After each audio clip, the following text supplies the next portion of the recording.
I'm Vin. I'm sorry. If you would like to get your song reviewed, dear listener, there's the filthy capitalist option. As Sori says, 125 gets you straight to the head of the line. You don't have to be a part of the alliance. You don't have to be part of the group. Wait a minute. You hop, skip, and jump right in front of everybody. 125 gets you there. You do that 3 times, and then get mashed down to the $75 rate for perpetuity. Yes! Also, there is a band review option. So if you've got a band and you're trying to get your band some exposure, hit me up at villageXchange@gmail.com, and I'll show you the details about how to pull that off. You can also jump on Patreon, and there is a option on the tiers to be able to get your band reviewed. Obviously, we can't lie to you, so we can't guarantee a positive review. Get what you get. It's just rubbish. Rubbish. Rubbish. That's British for garbage. My favorite is the community option. $1 at the gate gets you in at Patreon. You get to join an alliance. The alliance joins their points together, and that helps determine what songs that we do. The alliances hang out on Discord. Message me on Patreon to get the link. And they do all kinds of other cool things. They do Minecraft, Dungeons and Dragons. Yeah. It's really a community within the community. Anybody can go in the village, facebook.com/Vin and Sori. There's 160,000+ people on the channel. What's cool about the Discord is that it offers a real opportunity for community connection, friendship, that type of thing. And it's on Discord, so if you're not a Facebook person, it's for you. You start off at $1. Right. Plus you get exclusives. Sori and I are working on a song. So the first 15 seconds of that was on Patreon. Also, at $15 tier and above, when we actually debut the video, they're going to be there live with us. There you are, dear listener. Bar merch. Hello. And the child shall lead them. shout out to our boys at one of our new favorite bands, Fist of Five. Also, fuck you to all the haters. So there's that. Okay, this is Census Fail, Family Tradition, for the big homie. What's the name of it? Big homie Little Marco. Y'all remember that? Little Marco. Anyway, Census Fail, Family Tradition. This should be an interessante one. I'll tell you what, ladies and gents. So let's see it. Family Tradition, Census Fail. Let's go. Got that.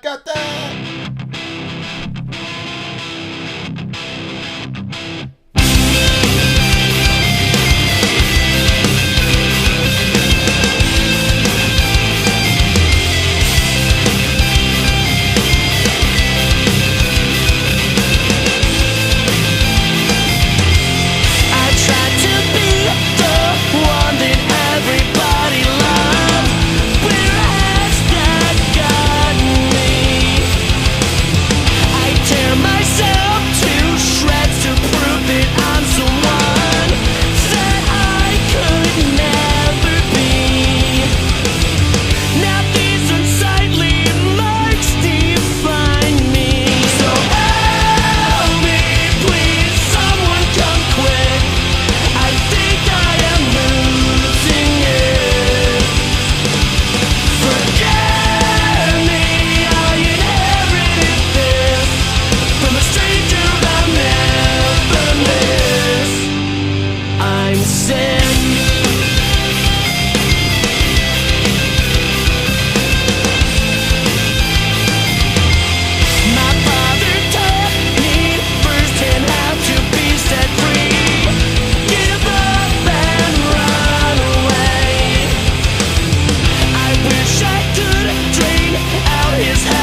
lot of pain in that one. That was weird. Why did my light just go off? I don't know.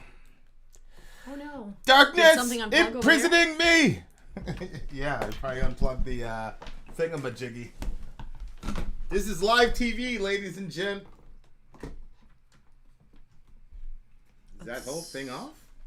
Oh yeah, this went to the battery. What's that thing connected to? I think it's connected to your strip over there. On the ground? We're still recording. Try it again. Turn it back on. It looks like Oh yeah, it is. Yep, there it is. Yeah, we're still live. It must not have killed the thing. What did you just do? It just went out again. The internet didn't die. Something is really flimsy over here. Okay, follow that cord. Where does that get plugged in? Which one? This that one? white one that is taped to your desk? That goes... To where? This one? That one that's taped to This? the desk. Follow that big fat cord and see what it's plugged into. Something must be loose over there, probably. Let me try to get this back on. I don't think so, because if it was a strip, it would have took the whole thing out. But something is Very bright lights. flimsily connected. Alright, that'll do it. I think. Alright. Here we are. Family traditions. That was very interesting. I didn't expect it to go there. I thought it was going to be more about you know what, I read this quote that said family traditions are like, or any traditions, is just dead people bullying you. Peer pressure from dead people, that's what it said. I was like, actually, yeah, I can kind of see that. That's pretty good. Yeah, man. I mean, this is one of those songs, I guess, between fathers and sons. It's the chorus is pretty crazy. Help me, please come back quick. I think I'm losing it. Forgive me, I inherited this from a stranger I'll never miss. I'm sick. So this is a guy that's got young man has daddy issues, and it seems like his dad wasn't around there for him. Well, for one thing, he gave him terrible advice. He just give up and run away. Yeah. Who tells their kids that? Just fail. Just. Which obviously I don't think that that's what the father explicitly taught him, but I'm certain he taught it with his actions. Because that's the kind of pressure you're under as a... it's really interesting. Jordan Peterson talked about fathers and how it relates to actually God, because he was talking about how God is this sort of aloof being who at times comes down to his people, and so when he does, it's always a massive event because it's not as ubiquitous as mom being down. So he used... So the point of that is to say, because most family structures in the Western world, the dad is gone for 8 to 12 hours a day, because he's out of the house. And so then when he comes home, he takes time for himself. So he's always kind of like this aloof figure, but it's because of his scarcity that makes what he says so much more profound than, so he was talking about how kids relate to moms and dads and why kids are generally more inclined to listen to the dad versus the mom. There's physiological issues or psychological issues, and one of the things that he brought up was that. So all that to say that kids already have it in their mind that their dad is not going to be as accessible as mom. And so that's already kind of in the program. But then when the dad completely leaves, it's that much more impactful because the few times that you had with him in the day are even those now are gone. So it has it has way more of an influence, than not. When my ex was leaving and, we started having those discussions about, okay, this is going to be over, blah, blah, blah. I was very big on, I don't care what you do. I don't care where you go. It's just the kids are staying with me. and don't even play with me with that. The kids are staying with me. Do whatever you want to do. And that's what happened. And it's crazy because I got to see the fallout on the other side because people always talk about the deadbeat dad or whatever. And I'm not saying that Shorty's a deadbeat mom. She left, whatever. She had to get herself, it's better than her being dead. So, like, I got no judgments for her about that. I'm just saying, like, I was able to see the fallout of what happens when you have a deadbeat mom, which is, there's a lot of music about, your dad being missing, but there's not really much about your mother being a deadbeat or leaving you or whatever, or whatever. But, and it's definitely shaped the kids. It's definitely shaped how they look at women, men, how they interact with a lot of things. I mean, it's a tough situation, for sure. Yeah. I think that it isn't something that happens as often as men leaving. Like, I know a lot more situations where men left than the woman leaving. The woman leaving is it's so few and far between. I've seen, like, bad moms keep kids. Right. I've seen that. Right. But as far as just leaving, that's not as common. In this one, it seems like the father had an addiction, probably the same thing is what he's saying. He said, here's my own family tradition, following footsteps into addiction. So is there a way that I can find peace while still numbing my pain? Is this my fate? That is such an interesting phrase. What? Well, because you would think that if you numbed your pain, you would have peace. But he's saying, is there a way to find peace while still numbing my pain? Well, nobody looks at an anesthetic or an anesthesiologist and says, "Oh, that's a peace broker." Mm-hmm. You know what I mean? Like, so yeah, I never really took those two as the same thing. Especially if you look at shalom or peace, the Hebrew word for peace, from the sense of wholeness. Mm-hmm. A person who's numb is you could say a lot about them, but they're definitely not whole. Mm-hmm. So, absolutely, yeah. I think numbness is something that is a temporary measure. It's supposed to be temporary. I don't think it's wise all the time to feel 100% of your feelings 100% of the time. Like, we were watching something about, Muhammad, and he died, and Fatima, Muhammad's daughter, went to the companions and said, How were you able to bury my father? Mm-hmm. And because to cover him with dirt. They almost worship Muhammad's. Mm-hmm. I mean, look, like when he would take a shower, they would chase after his bath water. When he'd shave, they would take the clippings of his hair and rub it all over them. I mean, like, Muhammad's folks were way more fanatical and devoted to him than Jesus's followers were by a mile. It's not even close. So he's a very, very obviously important person in their lives, and he died. And so Fatima said, how were you able to even bury him? How were you able to put dirt on the face of my father? Blah, blah, blah. And he said, Wallahi, we just... In the Arabic, it says we killed our hearts, but basically the idea was, like, we had to numb ourselves in order to get through that, in order to, bury our...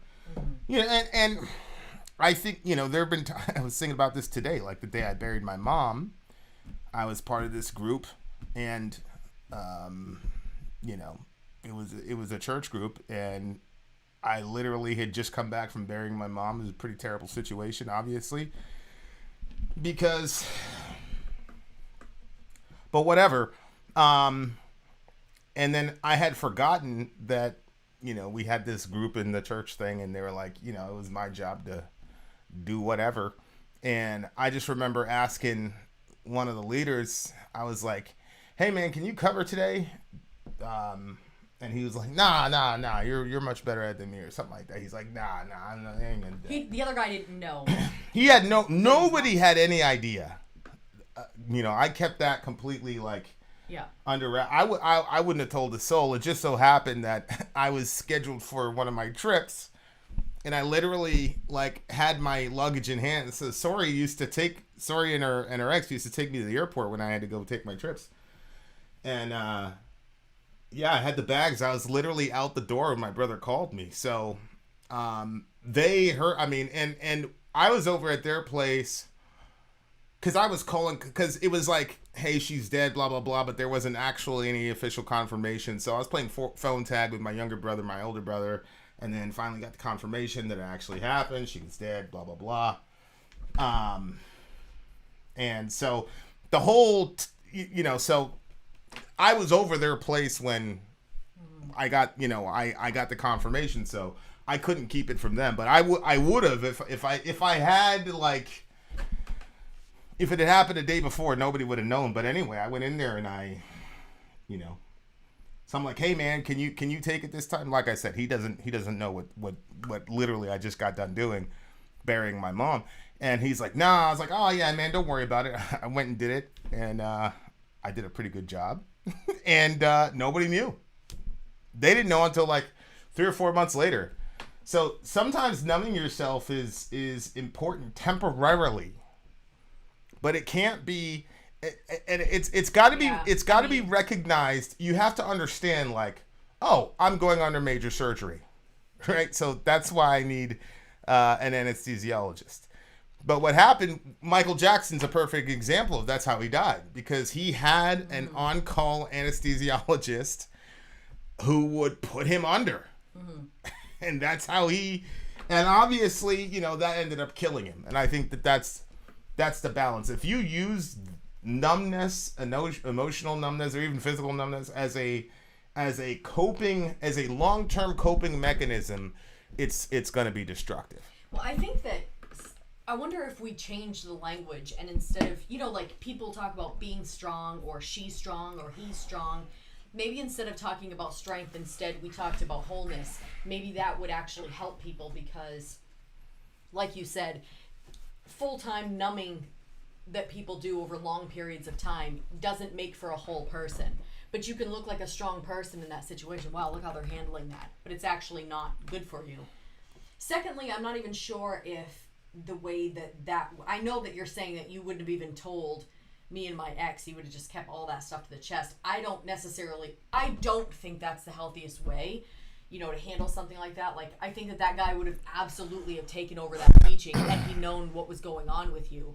And I think that people need friends, and friends need each other. And if you're always, like, you can't make a friendship if there's two people and one person is always saying their problems and the other one's always the listener and this one never shares, like, you can't have a real good friendship that way. Like, both parties have to share and kind of help each other. So if one's always the one talking and the other one doesn't, like, you can't have that closeness. So, you heard a lot from him and helped him, and I think that could have been his opportunity to see your humanity and help you. Of course, I haven't been in your situation, So well, he did have an opportunity, right? Yeah, and he did later. You're right. And he completely laid down. But see, the thing is, I understood that about that guy, which is one of the reasons I didn't say anything to him about the situation. I understood that I believed the guy loved me. I believed in the best that he could. I believe it's just people don't have the ability to carry you all the time, and that doesn't mean. And then people like blow it up into this. Oh, they were never really your friend. Blah blah blah. It's like, it's just no. It's just that's as much as they could give to you. Doesn't mean they weren't a good friend.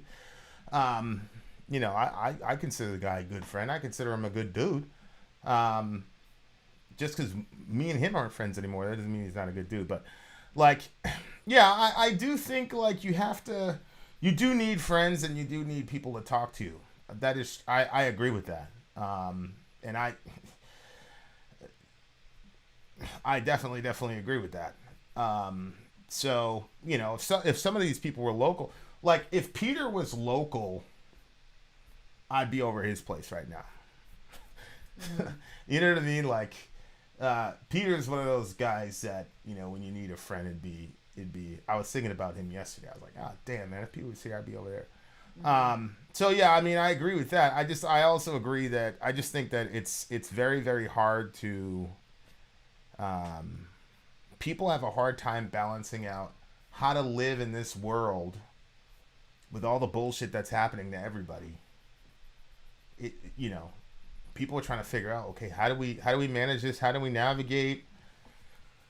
And I think some of us, to some degree, are constantly numbing ourselves because of the shit that we see on TV. It's probably one of the reasons why. The irony of all this, I had the reputation for being this non-emotional sort of removed figure, but I'm affected freshly every single time I see a horrible news story. Which ruins people's days it's weird. It's like our society is numbed, like, collectively, to a degree. Like, we hear about all these horrible things happening to people and everybody just goes on, they're fine. So I think there's a sense in which, on a macro level, society is practicing this art form of numbing ourselves. And I think, it helps to a degree because you can get through your day. But I also think if we allowed ourselves to feel more of the shit that's happening, like, these active shooter situations that I didn't really realize how heinous they were until the channel. And then we started having friends from all over the world. And they're like, you need to move out of a... I remember one time, Dan, shout out to the homie. Dan's another guy I wish was over here at this point in my life. But we do some jujitsu and not be able to talk.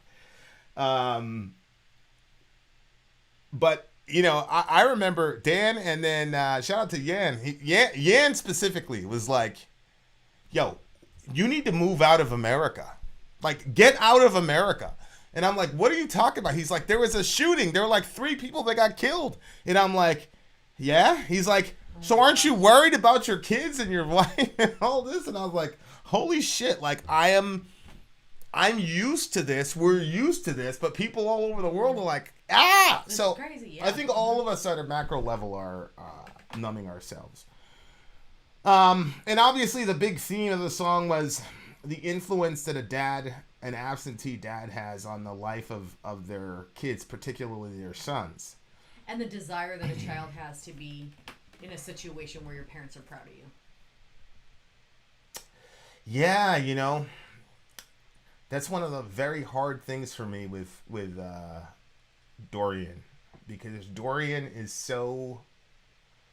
all of his nerves are exposed when it comes to my perception of him. Mm-hmm. And my philosophy ever since I was a kid was, look, I'm going to set my own standards. If I hit him, great. If I don't, then they suck. So I didn't care what the adults said. Like, if I said, I'm going to go at baseball, I'm going to go 3 for 3. I'm going to get 2 double plays, blah, blah, blah, shortstop. If I went 2 for 3 and had a game-winning, circus catch, I would say the whole day was shit because I set the goal for myself 3 for 3. It didn't matter to me what anybody outside said. I felt horrible about it. Or conversely, if I set a goal, like, this guy's a really good pitcher, so if I go 1 for 3, I'm going to be happy today. If I went 2 for 3 but then struck out in the bottom of the 9th with people on base, I would be satisfied. I'd be fine. So that was my mentality as a kid. But Dorian, like, it almost took me by surprise how he aggressively goes to get approval from me. And it's very foreign to me because I grew up not having a dad, not looking over my shoulder for any sort of affirmation. I had to create my own affirmational system. So, so I wasn't, me and my brothers, we never talked about it. And it's weird. Like, I didn't really see my little brother going for approval either. So when Dorian started doing it, I was like really like taken aback. Like, man, what's wrong with you? Like, and I remember at the beginning when he really started doing it, I'm like, you should not care about what I think of you. You shouldn't care what I think of you. You should just, I was trying to get him to adopt the ideology I took as a kid. And then it came clear to me, bro, you had that ideology because you didn't have a father. This kid has a father, and apparently you're not doing very well at handing out the affirmation that he needs. So he's asking you for more. And, that was a real, obviously as a God conversation, it was one of those things where I'm like, okay. So I actually flipped and I began, what I began trying to do was to give him so much affirmation that he wouldn't really need to seek it. And so then I told myself, okay, so if I find him seeking it, then I have a miss. So that changed my understanding of giving affirmation to my son, because when you grow up without a dad, there's so many pitfalls that you fall into. And there's so many extremes that you fall into, and Dorian's my firstborn, so unfortunately the firstborn becomes kind of the guinea pig on how to be a father. And so I'm much better now. Ryan will have a much better, childhood with me than Dorian did. Just because, I know so much more now as a parent. But yeah, that line is always hard when you hear young men who, and I think it was meant to be kind of sarcastic. Are you proud of me? I think it's meant to be sarcastic, because I think in the universe of the song, he's saying, I ended up just like you. I'm an addict just like you. Right. The apple didn't fall far from the tree. So are you proud of me? So it's kind of like hey, you created this horrible version of a person. Are you proud? But I also think at even beneath that, though, is a real genuine, like, I want positive of that. And it's Absolutely. It's really interesting when you look at people like Michael Jordan, Tiger Woods, Tom Brady, LeBron James. There's only one person who is an anomaly in that group. Everybody I just named is the greatest that they've ever been all time at their sport. Obviously LeBron, Wayne Gretzky, I could add. LeBron versus Mike is a debate right now that goes back and forth. But I think by the time LeBron's career is over, I think it'll be pretty clear. But the reason LeBron is an outlier, because the other three had great relationships with their fathers. Oh. Great. Tiger Woods, his dad never even went on a vacation without him. Like, I'm pretty sure Tiger's dad was actually a Navy SEAL. And, like, one of the way, Tiger is always kind of injured. He's been injured off and on a lot since the accident. And one of the things that people said was that he overtrained. Mm-hmm. And he was doing some training, there's rumors he was training with some SEALs and that, because his dad had such a massive impact on him. Mm-hmm. And he really hasn't been the same since his dad died. But he had a very, very, very supportive dad. Wayne Gretzky, very, very supportive dad. Michael Jordan, very, very, very supportive dad. I mean, his dad was, if you look at the late 80s, early 90s, when he's crying on the bus because he can't beat the Pistons, or when he finally won his first title, his dad was the first one he went to. Tom Brady, same thing. I was watching a biography on Brady, and he talked about his dad, and he talked about how when he was 16, 17, 18, 19, his friends would go out partying, but if his dad was going to do something, he would leave his friends to go be with his dad. That's how much he loved his dad. Yeah, that's Dorian. That's Dorian, yeah. Exactly. And it was cute because I was out in the back and he was sitting with me, and he was playing football with some of the kids, and then he'd come and sit down, and then the boys were like, "Hey, come play football with us, like over there." And then he was like, "No," and they were like, "Well, why not? We're just gonna go over there by the river and throw the ball around." And he was like, "No." And then they were like, "Why not?" And then he was like, "Because I want my mom to see me." I was like, "Oh my god." I mean, he's so wait, 15 years old saying that. What were they doing now? They wanted him to go play football down there, but he wanted to play football where I could see him play. Oh, no, okay, because my mom's here. And it was so cute because he's like, he's taller than I am. Oh, yeah. And he's like, "No, because I want my mom to see." Yeah, Dorian is, he's such an interesting cat because he's extremely, like, arrogant and prideful. But on the other hand, like, of all the kids, like, you can kiss him in front of his friends. You can do whatever. He doesn't care at all. Like, he just loves his parents. He doesn't like look around or anything. He's looking when you'll like hug him or kiss him or something, even if it's publicly. He'll be like looking in your eyes, like, yes. He truly, Dorian. He truly does not care, and it's refreshing. But it's something that I have to learn from. So anyway. Here's what I was talking about with Brady. This is before the Super Bowl. And you have these little kids that can ask questions to the Super Bowl guys on Media Day. So let's see. Can you hear anything? No. Who's my There hero? we go. It's a great question. Well, I think my dad is my hero because he's someone that I look up to every day. And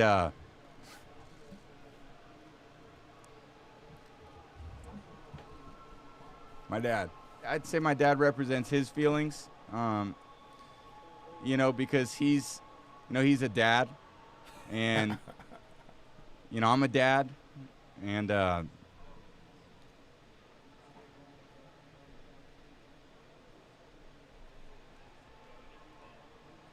so, yeah.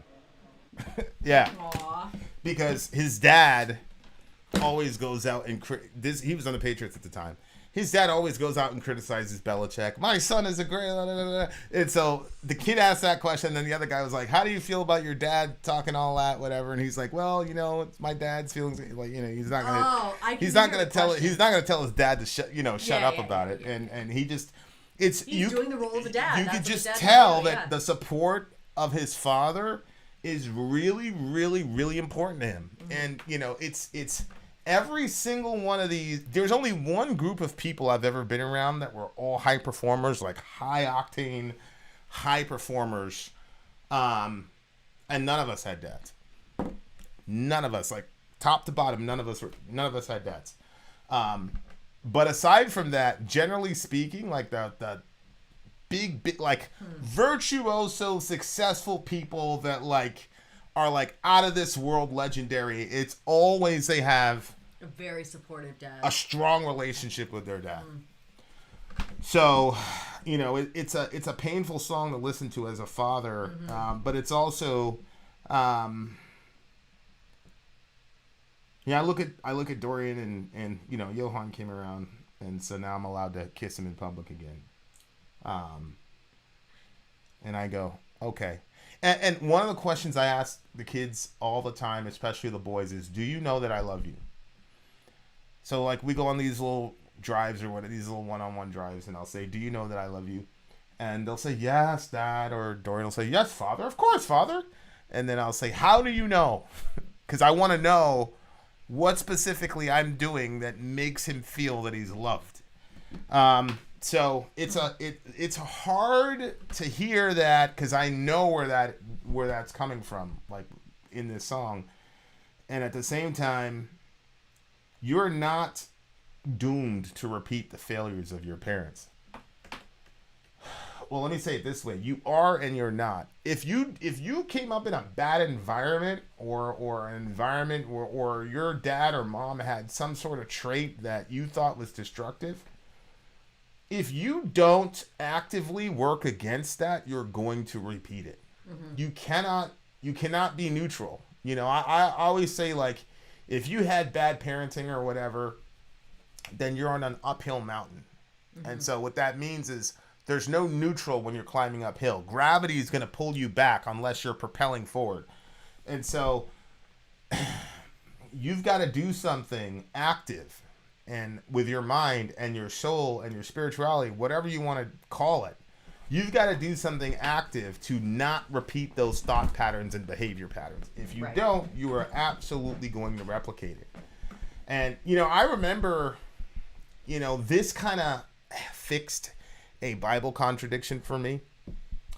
Because on the one hand, Ezekiel, I think it's 18, it says that, a righteous man will not suffer for the sins of his children. And then it says, a righteous child shall not suffer for the sins of its father. Okay. And it's the soul who sins shall die. So that's Ezekiel. However, all through the Old Testament, you hear visiting the sin of the fathers to the 8th and 9th generation, yada, yada, yada. So that's a clear contradiction, except that it's not. Because in the Ezekiel 18 instance, what it's emphasizing is you have a personal responsibility for your actions. Yep, you inherited thought patterns and behavior patterns from your parents, but you're responsible to not replicate them in your own life, and you're going to be judged based on what you've done. Right. When it talks about, visiting the sins of the fathers to the children at 8th and 9th generation, what it's saying is societies and cultures that are populated by people with bad thought patterns and behavior patterns, if that society and culture does not actively militate against it, those behavior patterns from the previous group of ancestors is necessarily going to be replicated in that culture or society until an end gets put to it. And so from that vantage point, you could see why God would justly say visiting the iniquities of the fathers to the 8th and 9th generation.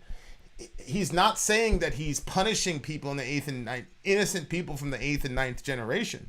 No, God only punishes wicked people. But what it's doing is it's telling us the root for why generation 9 is functioning that way. And God is saying, I'm holding the fathers the most accountable. As a matter of fact, I'm holding them so accountable that I'm attributing the sins of their children 8, 9 generations later to the behavior patterns and thought patterns that they established. Wow. And so, God's like, I'm going to wipe out this group of people because they're a horrible society of murderous, lecherous people. But let's not get this twisted. Wow. The reason the societies became that way is because of the fathers, specifically the fathers. For all the claims that the Bible's misogynistic, every single time a family, a country, a nation, a world is thrown into some sort of judgment, God universally only blames the men. I told the boys, I said, listen, obviously it's a very difficult conversation. I said, listen, if your marriage doesn't work, I'm going to look at you. Which, of course, I'm a divorced person saying this to my children, to my boys. So I was saying, I'm going to look to you. And they go, obviously they were there and they saw how their mom treated them. I said, yeah, but I did not figure out a way to make things amenable to her and everybody so we could all live together. So I'm going to take responsibility for that. And, most people, if they knew the situation, they'd be like, that is ridiculous, blah, blah, blah. But I know for a fact that I did not have a perfect record in that situation. So my thought process is all, and again, you never hear Eminem is an exception. That's literally what I was. But in the last 60 to 70 years, there's been literally millions of songs in the world, and very few of them are about mothers, because I believe that God created. Well, you do hear a lot about mothers, but it's almost always positive. I think he did a reversal of that one. Yeah, he got, he's like in his 40s. He's like, well. Once you grow up, you're like, wow. Yeah. But I do believe that fathers occupy a special role in the household, and so we are responsible ultimately. And if so when Dorian is explicit and he kisses me in public and he hugs me in public, or he wants you to see him, I go, okay, I did a great job there. And then when I look at the marriage issues or whatever, I go, okay, I suck there, and you got to figure out a way to make it work. Now again, I know most people are not going to have that mentality. Most people in the church don't have that mentality. That's just my position. But the point of the matter is, fathers are extremely important. And if you're a father who's got father wounds and you don't want to pass your father wounds on to your sons, and you got to look that shit in the face and deal with it, bro.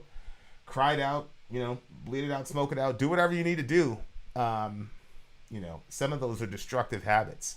But if you're going to slip and fall along the way up to getting the help that you need to do that.